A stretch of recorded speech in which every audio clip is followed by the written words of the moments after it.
분명 저녁 먹었는데 배달앱 켜야겠어요. 오늘 야식은 피자 고고 류희정님. 이 닫고 씻고 나왔는데 먹는 이야기 하시면 가혹하세요. 김진희님이 못 보겠다. 나 보기 너무 힘드실 것 같아. 우리도 얘기하면서 너무 네. 힘든데. 저희도 힘든데.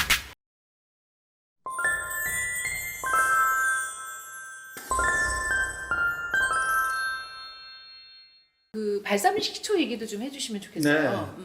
그러니까 모데나에서 이제 식초를 만들었는데요. 참 저는 맨 처음에 한국에서 발사믹을 어느 정도 먹고 갔기 때문에 뭐 큰 차이 없을 거라고 생각을 하고 갔어요. 근데 거기 가서 먹어보니까 좀 많이 맛이 다르더라고요. 그러니까 거기 100년 된 그러니까. 것까지 파는데요. 100년, 50년은 사실 맛이 그냥 무미예요. 그러니까 식초 맛이 나긴 하는데 맛있다는 아니고 25년 된 거 먹으니까 이거는 뭐 굉장히 맛있더라고요. 이게 그 와인을 설탕이나 향신료를 넣어서 자기네 그 가문의 비법으로 오래 숙성을 시키는 거거든요. 그래서 맛이 좀 달아지는데 아이스크림에도 젤라또에도 뿌려 먹고요.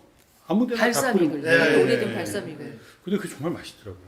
정말 맛있고 그래서 좀 약간 좀 놀라웠어요. 우리로 치면 시간장 같은 거잖아요. 제가 이제 그래서 그 숙성실에 가봤는데 오크통을 안 바꾸더라고요. 그러니까. 네, 그렇다면서요. 완전히 그냥 옛날에 썼던 걸 그대로 쓰더라고요. 그래서 아니 새오크가 좋은 거 아니야? 왜냐면 와인은 오크통, 새오크통 교체를, 값이거든요. 발사믹은 오래된 오크통일수록 좋다. 그래서 이게 자기네 전통이고 자기네 재산이라고. 근데 어떻게 이런 아이디어를 만들었을까 이런 생각은 하죠. 떠가지고 이렇게 스푼으로 이렇게 떠가지고 딱 이렇게 기울이잖아요. 진짜 로얄 젤리 떨어질 것 같아요. 오래될수록. 네. 그러니까 이게 그 뭐랄까 액체가 아니고 거의 네, 고체의 느낌. 점성이 반, 있는. 네, 반고체 상태 뭐 이런. 네. 야. 아니 뭐 멀리 갈 거 없이 커피 그러니까. 물 타고 마시면 어디 감히 커피 물 그러니까 타고 마시냐고. 스타벅스 네, 들어왔을 네, 때 너무 화냈다고. 네. 네. 아메리카노 시키면 뭐 이런 거 그러니까 아니에요? 굉장히 네. 무식한 것 말하자면 그런 느낌으로. 그래도 아메리카노는 이렇게 뜨거운 물을 줘요. 네가 타 먹어. 주기는 그렇게 줘요. 하는데 아이스 아메리카노를 달라고 그러면 거의 진짜 위아래로 네, 보죠. 진짜 이상하게 보죠. 뭐야? 뭐 이런 느낌이라면서요. 여기 와서 왜 그런 걸 찾지? 뭐 이런 그러니까. 그런 느낌. 네. 그래서 이탈리아에 있었던 제 조카가 인천공항에 내리자마자 제일 먼저 찾는 게 아이스 아메리카노인 거야. 거기서 먹을 수가 아이스 없으니까. 아메리카노 저는 맛있는데. 반대거든요. 이탈리아 내리자마자 제일 먼저 찾는 게 커피거든요. 네. 그 정도로. 네. 이탈리아 오래 있다가 왔는데 뭐 이탈리아에 그리운 거 없냐. 근데 저는 다른 거 다 모르겠고 딱 두 개 커피하고 피자. 커피하고 피자. 물론 쓰는 데도 있겠지만 제 경험상으로는 나폴리에서만 쓰는 걸 봤거든요.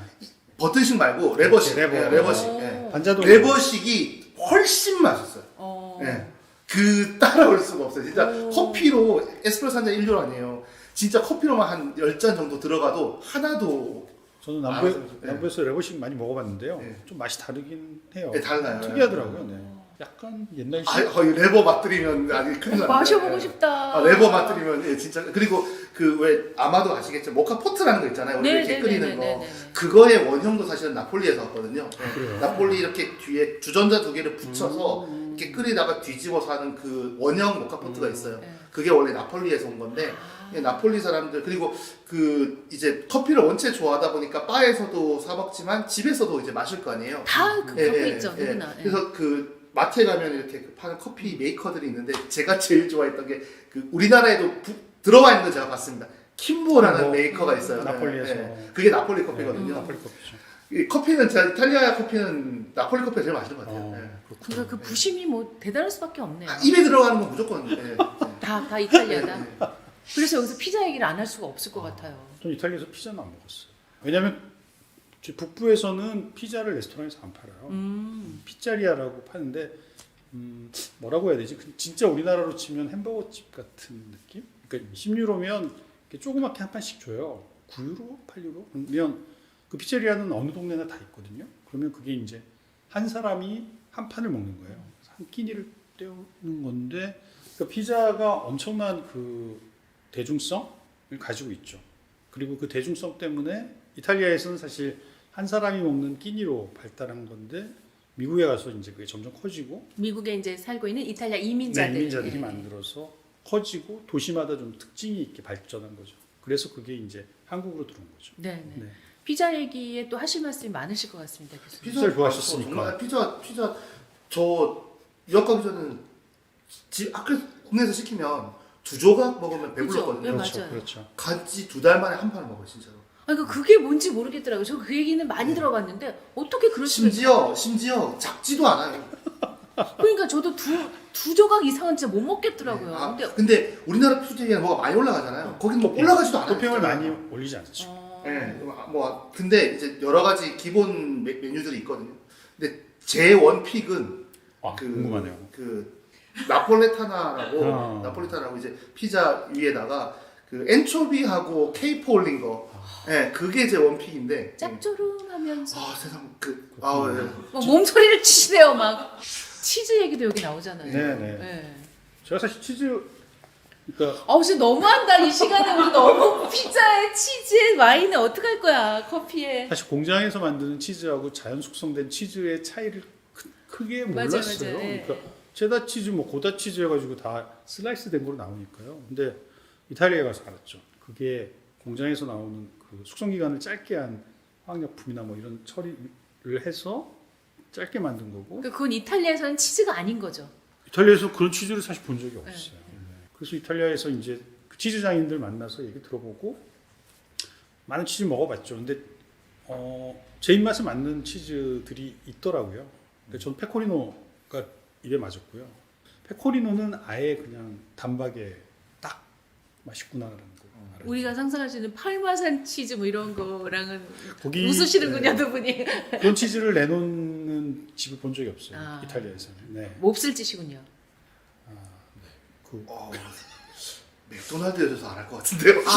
그 정도. 네, 맥도날드에서는 안 할 것 같은데. 아마 뭐 네. 진짜 그 그런 어떤 식으로 거예요, 도대체 이탈리아 치즈라는 거? 좀 설명을 좀 해주세요. 이탈리아 치즈. 뭐라고 얘기해야 되죠? 우리로 치면은 진짜 장 담그는 그렇죠. 거. 장이죠, 장. 사실 장 담그는 거. 정확히 말하면 장입니다. 된장. 진짜. 네. 아주 오래된 전통 방법으로 만든 된장과 간장이라고 생각하시면 됩니다. 끝으로 이제 힘들게 보내셨을 맑음이 여러분에게도 이제 끝 인사, 뭐 연말 인사도 좋고 새해 인사도 미리 하셔도 좋고요. 교수님부터. 네. 뭐 메인이시니까 제가 먼저 하겠습니다. 이쪽. 네. 이거 해보고 싶어. 이쪽. 코로나 블루에서 좀 이제 벗어날 것 같았다가 다시 조금 어려워졌지만 그래도 이 볼로냐 사람들이 지금까지 살아왔던 역사에 이 굴복은 없었거든요. 그러니까 필요에 의해서 잠깐 그 수긍은 했지만 굴복하진 않았거든요. 그래서 우리도 지금 뭐 이 상황이 이렇고 팬데믹 때문에 어쩔 수 없이 이런 상황에 수긍은 하고 있지만 분명히 우리는 꺾이지 않을 거고 코로나를 극복하고 다시 우리의 소중한 일상생활을 내년 뭐 빠르면 내년부터라도 아마 다 되찾을 수 있을 거라고 생각합니다. 다들 이 코로나 시기 잘 넘기시고 연말연시 작지만 행복하게 그렇게 잘 보내셨으면 좋겠습니다. 감사합니다. 너무 멋진 말씀 많이 해주셨어요.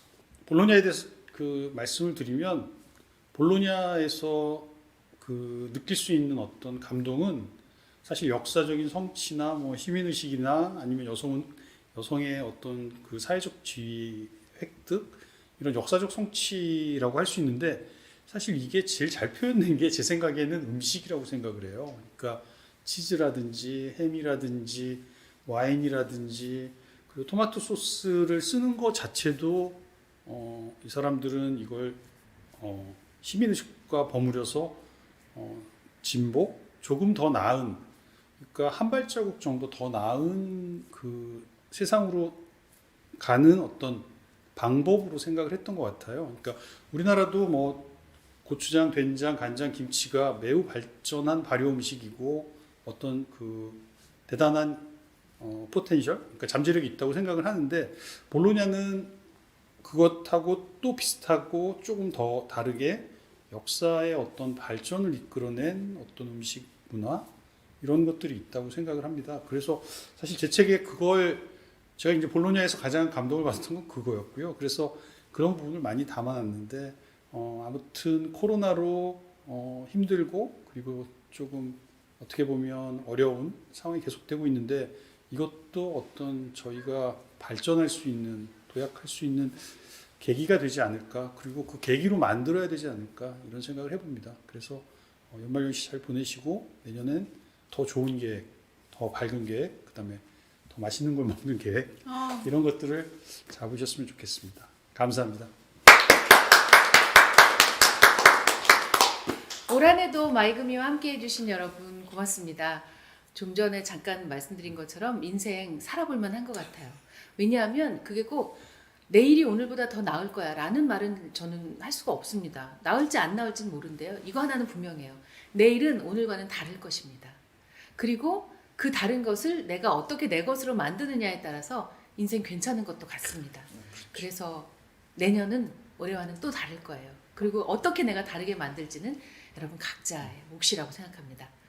여러분 미리 새해 복 많이 받으세요. 고맙습니다.